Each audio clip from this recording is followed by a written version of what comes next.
What up, bitch? This is your boy, Zager to God, and today I have my first commentary ever for this channel.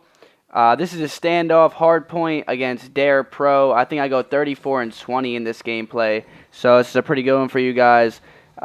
We actually played them in a best of 9, and we actually won 5-3. But, shout out to Dare. They're a great team, a great organization. Shout out to Kahuna specifically. That's been my boy for a few years now. So nothing but respect to him and his team. And I hope they do well at Anaheim. They actually have the 9th seed going into that event. But now into my team, Team High Society. We will be going into Anaheim through open bracket. We placed 28th, I believe, at Dallas. We switched our 4th up. It used to be me, Chance, Nifty, and that kid Explicit, but we actually changed it to me, Nifty, Chance, and now it's Nihil as our 4th. We've been practicing for a few weeks, a few months actually, maybe a month or two to be exact. So, we're really prepared going into this event, and we've been going over a lot of strats. Scrimmaging for hours every single day, putting in a lot of preparation into this event. So, we're hoping to get at least the top 12 placing here at Anaheim.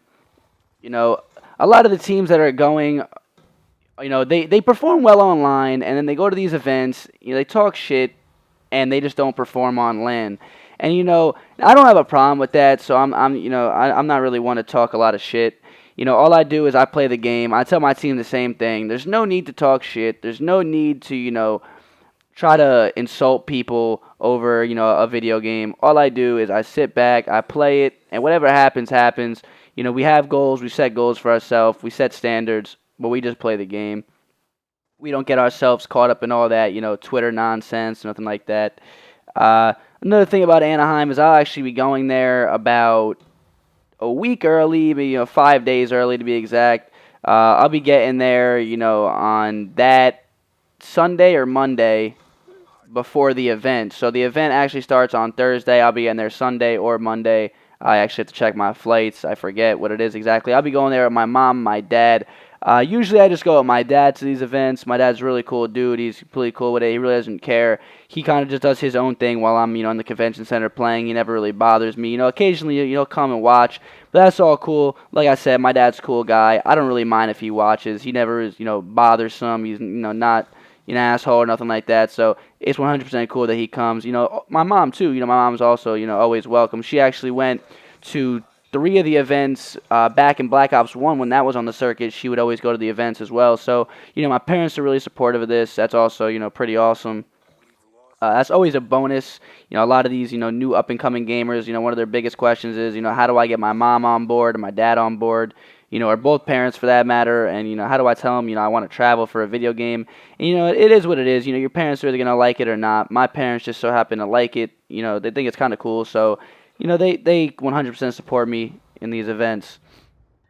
Another thing I wanted to talk about today was the NBA Finals. I am a Miami Heat fan, so for me today, I was a little bit salty after watching that Game 1 loss. First off, that last second on the shot clock, not even last second, it was like a last millisecond for Tony Parker to get that shot off, and that was a huge difference maker in the game. Pretty much sealed the deal for the Heat. That was heartbreaking. But I'm not really worried about that. In Game 2, I'm sure the Heat will bounce back. You can tell that they were playing well the whole entire game, and the fourth quarter just kind of slipped out of reach for them. They had a lot of 5 turnovers, a lot of mistakes. Dwayne Wade and LeBron played a little bit sloppy. It is what it is, though. I'm a positive dude, and I'm a Heat fan, and I trust that. We're gonna win Game 2. Go to San Antonio, steal 1. Win at home again and win at San Antonio on the road in Game 6 and win in 6. Winning in 7 wouldn't shock me, but I think we're going to win in 6. We're the Miami Heat. The Miami Heat are a great team, a great organization, filled with great talent, great players, and most of all, they have LeBron James. And I really feel like he is the most dominant, unstoppable player in the NBA, top 5 in the NBA history. Man is an absolute freak of nature. 6'8", 260 pounds. When you see that driving lane at you, I want you to stop that. It's like a moving freight train. So, he's a dominant player and plays on a dominant team. Uh, Another thing I found, quite interesting about this series was in Game 1, not only was Kawhi Leonard covering him, but a little bit of Danny Green and Tony Parker. And now, what shocked me about those guys covering them is, first of all, Tony Parker is about 6'3", 6'4". And, LeBron James is 6'8", and, 260. So that's a big, big disparity. So I felt like the fact that Tony Parker's even giving it a shot, shout out to him, but I don't really think he had a chance in that matchup. I think they changed it really quickly.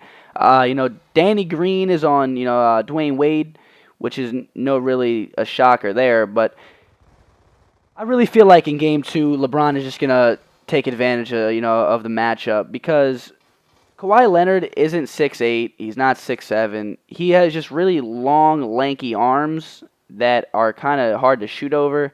But I feel like, the Spurs have great help defense as well. So that's one of their biggest things that they do. They'll play 1-on-1, and then they have great help defense. They're a very solid team. They don't really make a lot of mistakes. So it was a little bit hard for LeBron to make his way around the court and basically control the game. So he was struggling a little bit. He only had 18 points, but he did have a triple-double. So even in his worst game of the playoffs, in my opinion, he still had a triple-double. LeBron is an absolute animal. He's going to get his regardless. He's going to get his points. He's going to get his assists. He's going to get his rebounds. He's going to show his dominance no matter, who, where, how on the court. It does not matter. He's LeBron James. That's the end of it. Another thing is Chris Bosh and Dwayne Wade have been playing a lot better. We've been having good guard work out of Norris Cole and Mario Chalmers. Both young players, not young, not like rookies or anything like that, but, both young players, a bright upside for them. Shane Battier, Mike Miller, Ray Allen, shooting three balls, especially Ray Allen. He's the greatest three-point shooter of all time. So I think that in the Game 2 and throughout the whole rest of the series, a lot of things are going to change. Another topic I wanted to talk to you guys today about was my YouTube channel and the future of my YouTube channel. Now, this is my first video, so starting from now, I'm going to have a video up for you guys every single day, and I'll upload anything that you guys want to see pretty much.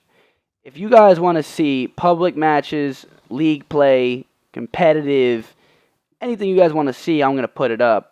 One thing I'm for sure putting up is every single week on Sunday, after the whole week we're done scrimming, I'm going to upload a rage taj.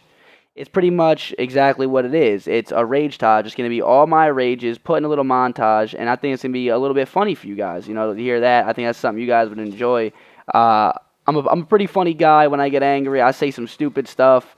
My analogies are usually horrible. When I go crazy, I'll say some dumb shit. My team thinks it's funny. They're always laughing at me. I'm laughing at myself sometimes with stupid shit that I say. I look back and I'm like, why the fuck did I say that? But, I live with it. I'm comfortable in my own skin. I think it's funny. So I'm going to upload that for you guys. I think that's something that you guys would enjoy. Another thing I wanted to talk to you about today was the fact that if you don't know me personally, I had really long hair. And now, yesterday, I cut it all off. And that was a big point in my life for me. And now, everybody seems a little crazy, but I was emotionally attached to my hair. That shit was perfect. Long, fucking blue dry this shit. I was a little bit woman-like with my hair, but I finally became a man, grew a fucking set, said, fuck that shit, let me grow some balls, and I cut it the hell off. I have a nice little cut right now. My head is freezing. I have a beanie on. I'm not used to having no hair to, protect my warmth. So now I got this stupid little beanie on. But that's all for today, guys. I hope you guys enjoyed this first video. My first time, so you got to give me a little bit of a break if you didn't. But if you did, make sure that you like, subscribe, favorite, and if you really, really liked it, I want you to give me a comment and tell me how much you liked it, because I'll be interested to, hear the feedback. But with that being said, bitch, this is Ager to God, and I'm out. All you guys have a wonderful, wonderful day.